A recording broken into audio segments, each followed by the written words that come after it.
नमस्कार दोस्तों, स्वागत है आप सभी का एक बार फिर से study.com पर। मैं ज्योति शर्मा एक बार फिर से आप सभी के सामने उपलब्ध हूँ, लेकर आप सभी के लिए भारत की जैव विविधता संरक्षण से संबंधित कुछ मुद्दे। यहाँ पर study.com पर आप सभी को कुछ स्टडी मटेरियल्स प्रोवाइड कराए जा रहे हैं। हमारा टेलीग्राम चैनल है, उसे आप एक बार से लिंक कर लीजिएगा, ज्वाइन कर लीजिएगा, वहाँ पर आपको स्टडी मटीरियल मिल जाएगा। यहाँ वीडियो लेक्चर्स के रूप में स्टडी मटीरियल उपलब्ध है, तो वीडियो लेक्चर्स को आप डेली लीजिएगा, वीडियोज को लाइक कीजिएगा, शेयर कीजिएगा और चैनल को सब्सक्राइब करना मत भूलिएगा, ठीक है। तो आइए दोस्तों स्टार्ट करते हैं हम भारत के जैव मंडल आगार से या जैव आरक्षित क्षेत्रों से। बात हो चुकी थी कि जैव विविधता संरक्षण भारत में 3 स्तरों पर होता है, और वो 3 स्तर कौन कौन से होते हैं। पहला है आपका नेशनल पार्क, क्या बोलते हो आप इन्हें, राष्ट्रीय उद्यान बोलते हो, नेशनल पार्क बोलते हो। दूसरा है आपका बायोस्फीयर रिजर्व, दूसरा क्या है आपका बायोस्फीयर रिजर्व है। थर्ड वन है आपका वाइल्ड लाइफ सेंचुरीज, क्या है वाइल्ड लाइफ सेंचुरीज है। ये 3 पार्ट में आपका जैव विविधता का संरक्षण करते हो आप भारत में। तो यहाँ पर नेशनल पार्क्स के बारे में हमने देख लिया था कि भारत में कितने नेशनल पार्क है, राजस्थान में कितने नेशनल पार्क है, इन सभी के बारे में हमने बातें कर ली थी। आज हम देखते हैं कि बायोस्फीयर रिजर्व कितने हैं, जैव आरक्षित क्षेत्र कितने हैं, ठीक है। तो देखो दोस्तों, भारत में जो जैव आरक्षित क्षेत्र है वो पढ़ेंगे, लेकिन उससे पहले हम ये देखेंगे कि विश्व स्तर पर 1986 में एक प्रोग्राम चलता है आपका मैन एंड बायोस्फीयर रिजर्व। क्या चलता है, मैन एंड बायोस्फीयर, मानव एवं जैव मंडल के रूप में एक कार्यक्रम चलता है, जिसे आप क्या कहते हो MAB। यहां पर आपको इसकी फुल फॉर्म लिख देते हैं हम। ये जो MAB होता है इसका फुल फॉर्म है मैन एंड बायोस्फीयर, मानव एवं जैव मंडल। क्या है इसका फुल फॉर्म, मानव एवं जैव मंडल। और ये कार्यक्रम आपका चलाया जाता है यूनेस्को के द्वारा। किसके द्वारा चलाया जाता है, यूनेस्को के द्वारा चलाया जाता है 1986 में। कब चलाया जाता है, 1986 में चलाया जाता है MAB, मैन एंड बायोस्फीयर, मानव एवं जैव मंडल, यूनेस्को के द्वारा चलाया जाता है। इस कार्यक्रम का जो मुख्य उद्देश्य था, वो उद्देश्य देखिए क्या है, जो आपका वैज्ञानिक अनुसंधान होता है, वैज्ञानिक अनुसंधान आप करते हो, उस वैज्ञानिक अनुसंधान को यहां पर इसको थोड़ा इस साइड लिख देते हैं।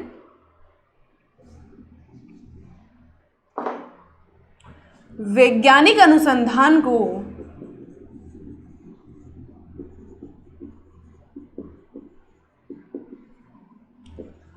परंपरागत संरक्षण से जोड़कर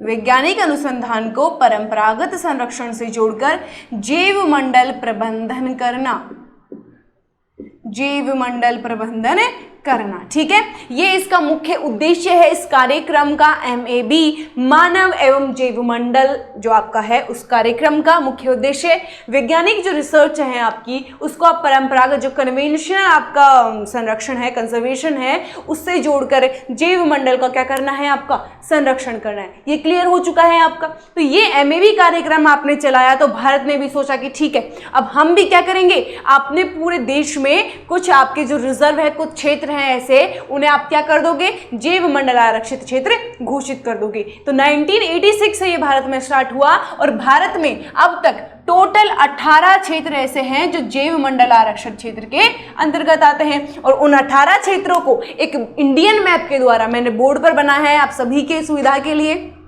ध्यान से देखना।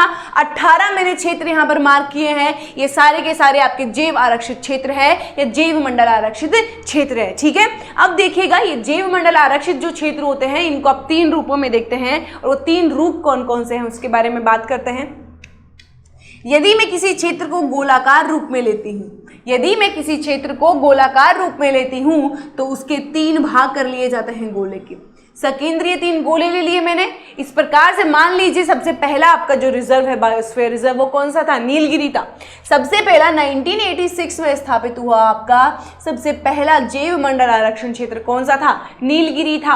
और इस नीलगिरी को यदि मैं इस गोलाकार रूप में लेती हूँ तो इसके बाहरी वाला जो एरिया है, इस नीलगिरी का जो बाहर लिमिट वाला जो एरिया है, सीमाओं वाला एरिया, उसे आप क्या कहते हो?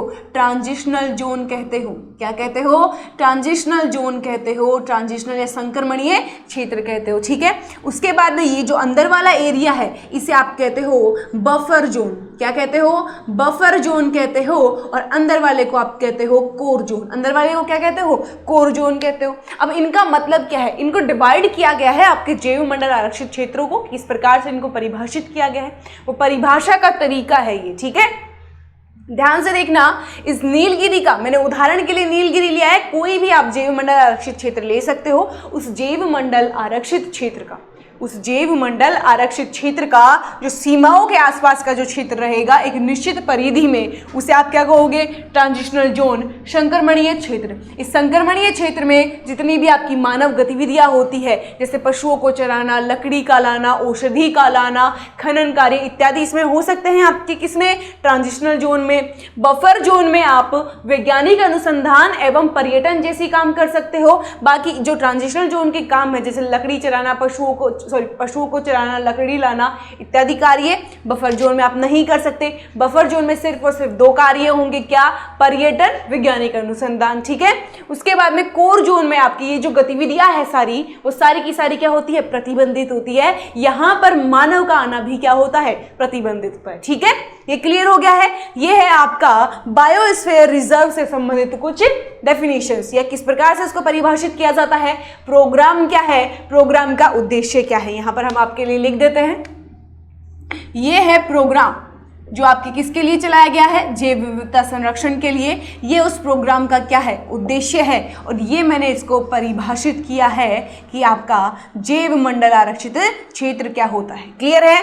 अब यहाँ पर ध्यान से देखना, 18 क्षेत्र है पूरे आपके भारत में, और मैप के साथ यहाँ पर बोर्ड पर आपकी उपस्थित है ये 18 क्षेत्र।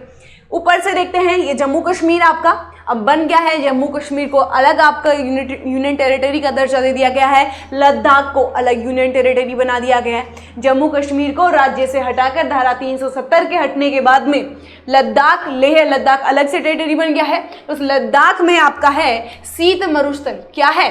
शीत मरुस्थल है। कोल्ड डेजर्ट भी आप इसे कह सकते हैं। क्या कह सकते हो? कोल्ड डेजर्ट भी आप इसे कह सकते हो। शीत मरुस्थल है ये। ठीक है, कहाँ है आपका? लद्दाख में है। क्लियर हो गया है आपका? यहां पर लिख लीजिएगा, लद्दाख या लेह लद्दाख। ठीक है, उसके बाद में बात करते हैं नंदा देवी की। ये जो नंदा देवी यहाँ लिखा है, सेकंड वन क्या है? ऊपर से चलते आ रहे हैं नॉर्थ से। नॉर्थ के बाद में क्या है? नंदा देवी। नंदा देवी पड़ता है आपके उत्तराखंड में। कहाँ पड़ता है? उत्तराखंड में पड़ता है। जिला है चमोली, तो उत्तराखंड में ये पड़ता है आपका नंदा देवी। नंदा देवी एवं फूलों की घाटी, यहाँ पर 2 जगह को एक साथ बोलते हैं आप नंदा देवी। दूसरा कौन सा है आपका? नंदा देवी है। इसके बाद में इधर आइएगा, कंचनजंगा। भारत की वर्तमान में जो सबसे ऊंची चोटियां हैं उनमें शामिल एक चोटी आपकी कंचनजंगा भी है। तो कंचनजंगा जो आपकी है, ये कंचनजंगा है सिक्किम में। कहाँ है? सिक्किम में है। और यहाँ पर ध्यान से देखना, ये आपका पूर्वी हिमालय का भाग आ जाता है। यहाँ से पूर्वी हिमालय का भाग आ जाता है, और पूर्वी हिमालय आपका हॉटस्पॉट क्षेत्र में शामिल है। किस में शामिल है? हॉटस्पॉट क्षेत्र। जैव विविधता की दृष्टि से अत्यधिक प्रचुरता यहाँ पाई जाती है, लेकिन यहाँ पर जो जीव है या पादप है वो खतरे की जो निशान है उससे नीचे पाए जाते हैं। ठीक है, मतलब ये खतरे में पाए जाते हैं यहाँ के जीव। अब आगे देखिएगा, दिहांग दिबांग ये कहाँ पाया जाता है? अरुणाचल प्रदेश में। कहाँ है? अरुणाचल प्रदेश में है आपका दिहांग दिबांग। बात करते हैं डिब्रू शिखोवा और मानस की। किसकी? डिब्रू शिखोवा और मानस की। ये दोनों के दोनों आपके हैं कहाँ पर? असम में। कहाँ है? असम में है। नोकरेक, नोकरेक है आपका मेघालय में। कहाँ है? मेघालय में है।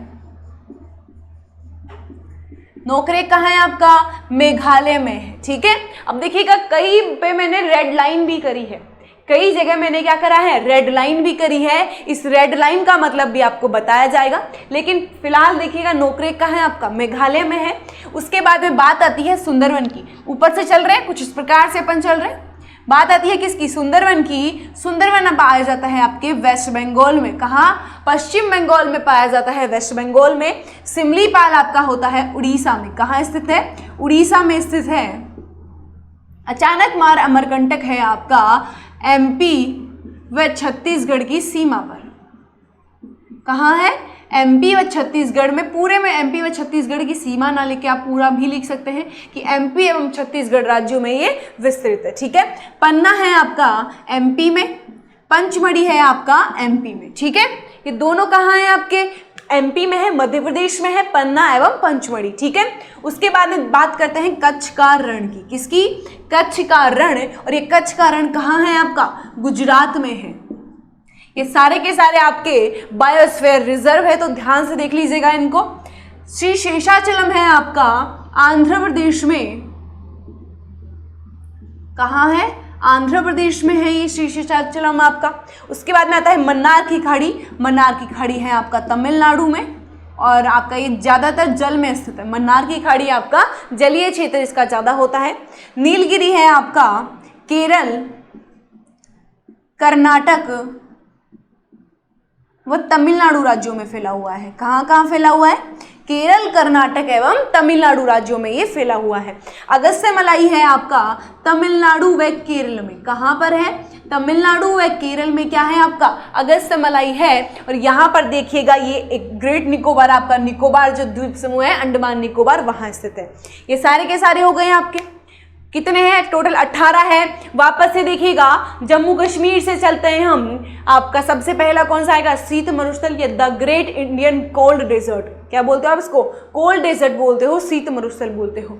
शीत मरुस्थल नंदा देवी, कंचनजंगा, दिहांग दिबांग, डिब्रू शिखोवा, मानस, नोकरेक, सुंदरवन, सिमलीपाल, अचानकमार अमरकंटक, पन्ना, पंचमढ़ी, कच्छ का रण। ठीक है, उसके बाद में नीचे श्री शेषाचलम, यहाँ पर आएंगे मन्नार की खाड़ी, नीलगिरी, अगस्त्यमलाई, और इस साइड क्या आ जाएगा आपका ग्रेट निकोबार। ये सारे के सारे 18 आपके बायोस्फीयर रिजर्व है जो इंडिया में स्थित है। ठीक है, यहाँ पर मैंने कुछ आपके 10 जो हैं उनको किसमें मार्क किया है, मैंने रेड पेन से मार्क किया है। देखिएगा, नंदा देवी को मार्क किया है मैंने, और मार्क कर देती हूँ। डिब्रू शिखोवा को और भी मैंने थोड़ा स्पेशल ब्रैकेट में भी बना दिया था, लेकिन डिब्रू शिखोवा को भी मैंने मार्क कर रखा है।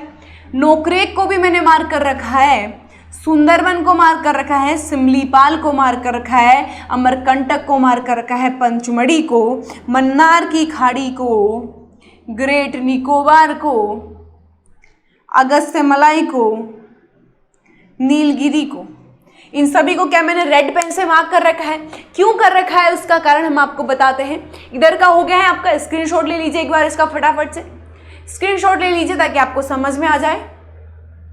ठीक है, अब मैं ये जो मैंने लिखा था बाद में इसको मिटा रही हूं, और देखिएगा ये जो मैंने रेड पेन से आपके लिए मार्क किया है, ये रेड पेन से मार्क करने का मेरा उद्देश्य है कि ये तो इंडिया के 18 किसके हैं, भारत ने अपने क्षेत्र में जो 18 जैव आरक्षित क्षेत्र जो रिजर्व कर रखे हैं वो बनाए हैं। इसके अलावा वर्ल्ड ने भी, विश्व का जो यूनेस्को है उस वर्ल्ड ने भी क्या कर रखा है, विश्व ने भी अपने कुछ बायोस्फीयर रिजर्व बना रखे हैं। तो उस विश्व के बायोस्फीयर रिजर्व की सूची में आपके कौन कौन से बायोस्फीयर रिजर्व आते हैं उसकी बात अगर हम करते हैं तो देखिएगा ये भारत के हैं कितने, 18। अब हम बात करते हैं विश्व की बायोस्फीयर सूची, विश्व की जैव मंडल आरक्षित क्षेत्रों की सूची, आरक्षित क्षेत्र। ठीक है, उसमें से भारत के कितने हैं, 10 हैं। भारत के कितने शामिल हैं, 10 क्षेत्र शामिल हैं। जो जो मैंने यहाँ पे पॉइंट बनाए हैं ऊपर से चलते आइएगा। सबसे पहला कौन सा है आपका, नंदा देवी, कहाँ है, उत्तराखंड में है। नंबर 2 पर क्या है आपका, नंबर 2 पर है आपका डिब्रू शिखोवा, क्या है, डिब्रू शिखोवा है। और यहाँ पर एक बात जो आपको याद रखनी है, डिब्रू शिखोवा आपके एग्जाम में पूछ सकता है। क्यों पूछ सकता है उसका कारण हम आपको बताते हैं। डिब्रू शिखोवा के पास एक बागजान तेल क्षेत्र पाया जाता है। क्या है भाई, डिब्रू शिखोवा जहाँ पर है वहाँ पर असम की चुम्बी घाटी स्थित है। असम का तेल क्षेत्र जो है वो डिब्रू शिखोवा के आसपास ही स्थित है। तो वहाँ पर एक तेल का कुआं है, नाम क्या है ऑयल फील्ड का, बागजान ऑयल फील्ड है। और उस बागजान ऑयल फील्ड में क्या लगी थी, पिछले कुछ दिनों में आग लगी थी। क्या लगी थी, आग लगी थी, और वहां की जैव विविधता को काफी नुकसान भी पहुंचा था। ठीक है, तो डिब्रू शिखोवा को अच्छे से याद रख लेना कि कहां है। डिब्रू शिखोवा आपके असम में है। उसके बाद में देखिएगा नोकरेक, नोकरेक आपका मेघालय में है। कहाँ है, ये है आपका यूके, मतलब इंडिया का यूके क्या है, उत्तराखंड है। डिब्रू शिखोवा कहाँ है आपका, असम में है। नोकरेक कहाँ है, मेघालय। उसके बाद में आता है नंबर 4 पर सुंदरवन। क्या है, सुंदरवन। ये आपका सुंदरवन जो है लवणीय, जो आपका लवणीय क्षेत्र है, लवणीय क्षेत्रों में स्थित वन है। यहाँ पर सुंदरी नामक वृक्ष पाया जाता है। सुंदरवन वेस्ट बंगाल में, पश्चिम बंगाल में गंगा और ब्रह्मपुत्र नदियों का जो डेल्टा है आपका, जो मेघना के नाम से किस में मिलती है, ये आपके बंगाल की खाड़ी में मिलती है नदियाँ। वहाँ का जो डेल्टा है गंगा ब्रह्मपुत्र नदियों का, उस क्षेत्र को आप क्या कहते हो, सुंदरवन का डेल्टा कहते हो। और उसी में आपका ये सुंदरवन वन क्षेत्र स्थित है। ठीक है, अगला देखिएगा नंबर 5 सिमलीपाल। सिमलीपाल है, ये सिमलीपाल कहाँ स्थित है, उड़ीसा में। ये विश्व ने अपनी, मतलब वर्ल्ड की भी एक अलग से जैवमंडल आरक्षित सूची है, उसमें शामिल इंडिया के 10 बायोस्फीयर रिजर्व है। अगला देखिएगा अचानकमार अमरकंटक, बहुत अच्छा नाम है, आपको आसानी से याद होगा। अचानक मार दिया किसको, अमरकंटक को, अचानकमार अमरकंटक। ठीक है, ये कहाँ है आपका, एमपी छत्तीसगढ़ की सीमा पर। कहाँ है, एमपी छत्तीसगढ़ की सीमा पर है। नंबर 7 है आपका पंचमढ़ी। क्या है, पंचमढ़ी, बहुत अच्छा रमणीय स्थल है आपका, घूमने जाना चाहते हो तो पंचमढ़ी चले जाना, एमपी। नंबर 8 पर है आपका मन्नार की खाड़ी। क्या है, मन्नार की खाड़ी है। ये मन्नार की खाड़ी देखिएगा कहाँ है, यहां पर एक, ये डिब्रू शिखोवा इसमें नहीं आता है। डिब्रू शिखोवा आपको उसीलिए याद रख लेना जो मैंने आपको बताया था। डिब्रू शिखोवा की जगह लिखना नीलगिरी। डिब्रू शिखोवा की जगह क्या आएगा आपका, नीलगिरी आएगा। और ये नीलगिरी आपका केरल, कर्नाटक, तमिलनाडु राज्यों में है। और नीलगिरी जो है, नीलगिरी पर आपका पूर्वी घाट और पश्चिमी घाट दोनों जो आपकी बड़ी श्रृंखलाएं हैं दक्षिणी भारत में, पूर्वी घाट जिसे आप कहते हैं, पश्चिमी घाट, ये दोनों जो कहाँ है, कहाँ मिलते हैं, ये नीलगिरी पर मिलते हैं, पूर्वी घाट और पश्चिमी घाट। क्लियर है यहाँ पर सभी को ये बात। उसके बाद में देखना नंबर 9 पर मन्नार की खाड़ी आपका भारत के बिल्कुल दक्षिण में कन्याकुमारी के पास में मन्नार की खाड़ी स्थित है, जो जलीय क्षेत्र ज्यादा है आपका। उसके बाद में बात आती है अगस्त्य मलाई की, किसकी, अगस्त्य मलाई की बात आती है। और अगस्त्य मलाई में हाथियों का रिजर्व पाया जाता है, हाथियों के लिए प्रसिद्ध है, हाथियों का एक बायोस्फीयर रिजर्व है यहाँ पर। उसके बाद में नंबर 10 पर है आपका ग्रेट निकोबार। क्या है, ग्रेट निकोबार। तो ये जो 10 क्षेत्र है ये किस में शामिल है, ये 10 के 10 क्षेत्र आपके विश्व की बायोस्फीयर की जो सूची है उसमें शामिल है। क्लियर हो गया है ये आपका। ठीक है, इसका स्क्रीनशॉट ले लो काफी अच्छे से। उसके बाद में आगे बात करते हैं हम कि यूनेस्को ने कोई विश्व धरोहर सूची, यूनेस्को ने अपनी कोई विश्व धरोहर सूची लगा रखी है या नहीं लगा रखी, तो उसकी बात करते हैं हम। ठीक है, इसको मिटा रहे हैं हम। तो यहां पर देखिएगा यूनेस्को की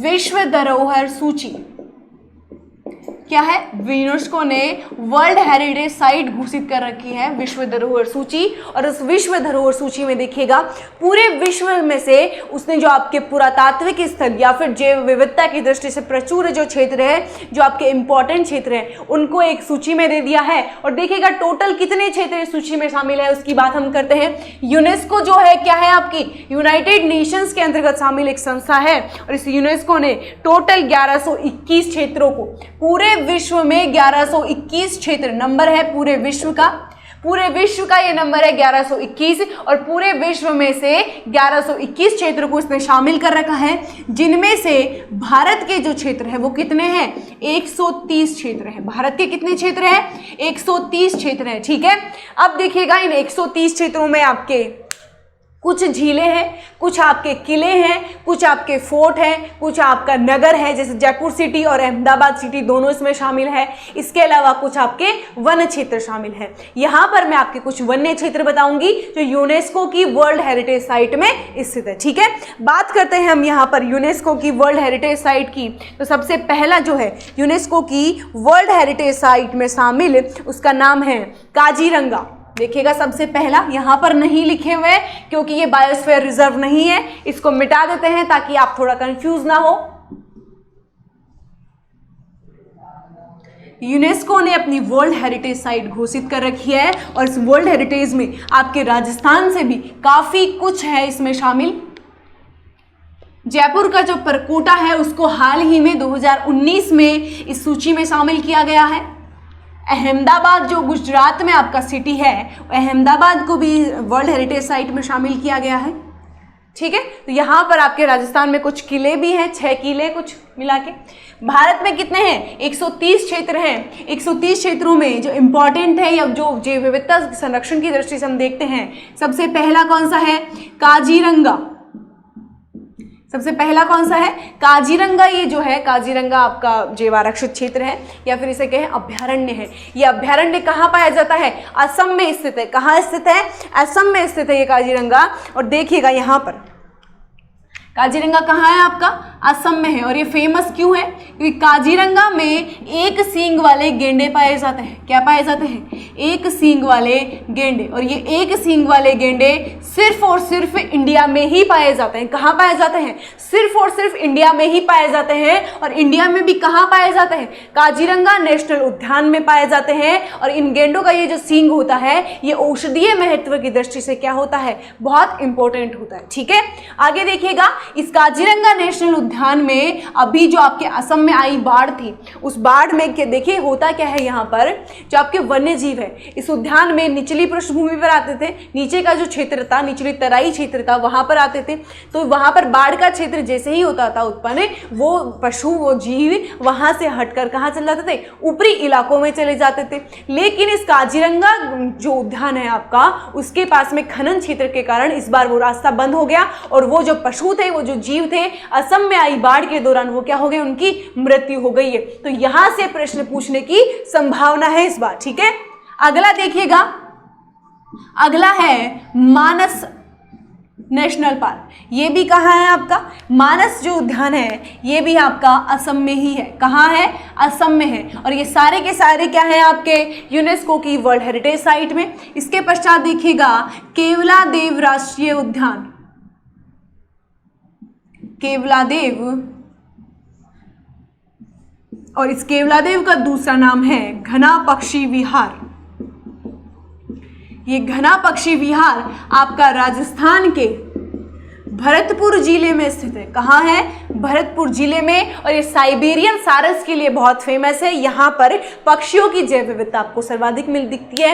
ये वेटलैंड में भी शामिल है। जो रामसर स्थल है आपके वेटलैंड आर्द्रभूमियां, उन आर्द्रभूमियों में भी शामिल है। ठीक है, अगला देखिएगा केवलादेव के बाद में है सुंदरवन। क्या है, सुंदरवन है। और ये सुंदरवन कहाँ है आप सभी को पता है, वेस्ट बंगाल में।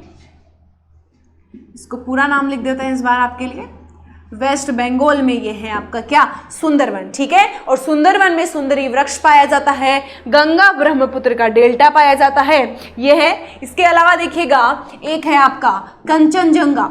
क्या नाम है, कंचनजंगा है। ये कंचनजंगा कहाँ है आपका, सिक्किम में है। कहाँ है? सिक्किम में है। इसके अलावा नंदा देवी एवं फूलों की घाटी, नंदा देवी एवं फूलों की घाटी,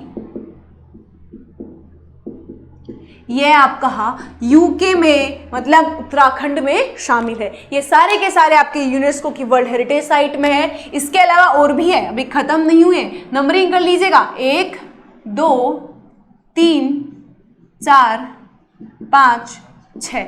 नंबर 7 पर है आपका, वो देखिएगा, नंबर 7 पर है आपका काजीरंगा, मानस, केवलादेव, सुंदरवन, कंचनजंगा, नंदा देवी, फूलों की घाटी। और नंबर 7 पर देखिएगा आपका जो है वो है ग्रेट हिमालयन संरक्षित क्षेत्र। क्या है? ग्रेट हिमालयन संरक्षित क्षेत्र। ये ग्रेट हिमालयन संरक्षित क्षेत्र जो भी आपका हिमालय का क्षेत्र है उससे शामिल है। उसके बाद में आता है नंबर 8, ये कहाँ होगा स्थित, उसके बारे में हम आपको बता देते हैं। तो जो आपका हिमालयी क्षेत्र है, हिमालय जो भारत का उत्तरी भाग है, उस उत्तरी भाग में हिमालयी क्षेत्र में स्थित है। उसके बाद में देखिएगा आगे नंबर 8 है आपका क्या? पश्चिमी घाट। क्या है? पश्चिमी घाट है, वेस्टर्न घाट। ये कहाँ पाया जाता है? आपका जो भारत का पश्चिमी तट है आपका, उस पश्चिमी तट के साथ साथ एक पहाड़ी चलती है जिसे आप सीधा खड़ा कगार भी कहते हैं। उस पहाड़ी के साथ साथ ये पश्चिमी घाट चलता है। ठीक है, तो इस पश्चिमी घाट पर ये 8 क्षेत्र मैंने आपके लिखे हैं। 8 के 8 क्षेत्र आपके यूनेस्को की वर्ल्ड हेरिटेज साइट में घोषित किए जा चुके हैं। और 8 क्षेत्रों को वापस से देख लीजिएगा, काजीरंगा, मानस, केवलादेव, सुंदरवन, कंचनजंगा, नंदा देवी या फूलों की घाटी, ग्रेट हिमालयन संरक्षित क्षेत्र और पश्चिमी घाट। ठीक है, ये 8 आपके क्षेत्र है। अब देखिएगा यहाँ पर टोटल 130 में से ये 8 मैंने आपको बताए। क्यों बताएं? क्योंकि ये इंपॉर्टेंट है या फिर ये आपके वनीय क्षेत्र है उनमें से शामिल है। बाकी जो भी आपके फोर्ट हैं, कुछ किले हैं, कुछ नगर हैं या फिर कुछ और स्थल हैं, जैसे आपके भीमबेटका की गुफाएं हैं, आपकी अजंता और एलोरा की गुफाएं हैं, वो सारी की सारी इसी में आती है। यहां पर मैं आपको एक और बात बताना चाहती हूं। एक और आपका है, नाम है उसका एराकुलम, एराकुलम वन्यजीव अभ्यारण्य। क्या है? एराकुलम वन्यजीव अभ्यारण्य है। और ये एराकुलम वन्यजीव अभ्यारण्य है, ये है आपका आंध्र प्रदेश में। ये जो मैंने आपको 3 बताए हैं, पहला था कौन सा? डिब्रू शिखोवा। पहला कौन सा था? जो वर्तमान में चर्चा में है। हाल ही में कुछ घटनाएं ऐसी घटित हुई हैं जिनके कारण ये स्पेसिफिक क्षेत्र या वन्यजीव अभ्यारण्य या ये जो संरक्षित क्षेत्र है ये चर्चा में आए हैं। पहला कौन सा था आपका? डिब्रू शिखोवा, असम में पाया जाता है। बागजान तेल क्षेत्र में आग लगने के कारण वो चर्चा में रहा है। नंबर 2 काजीरंगा, असम में उपस्थित काजीरंगा नेशनल पार्क एक सींग वाले गेंडे के लिए फेमस है। उस गेंडे के सींग से क्या बनती है? औषधीय बनती है, औषधियां बनती है, तो इसलिए वो फेमस है। ये बाढ़ में डूब गए थे यहाँ के जीव, इसलिए बाढ़ के कारण फेमस है। अब आता है एराकुलम। ये एराकुलम कहाँ है? आपका आंध्र प्रदेश में है। और ये क्यों फेमस है? तो देखिएगा यहाँ एराकुलम में आपका भूस्खलन हुआ था अभी मानसून के दौरान।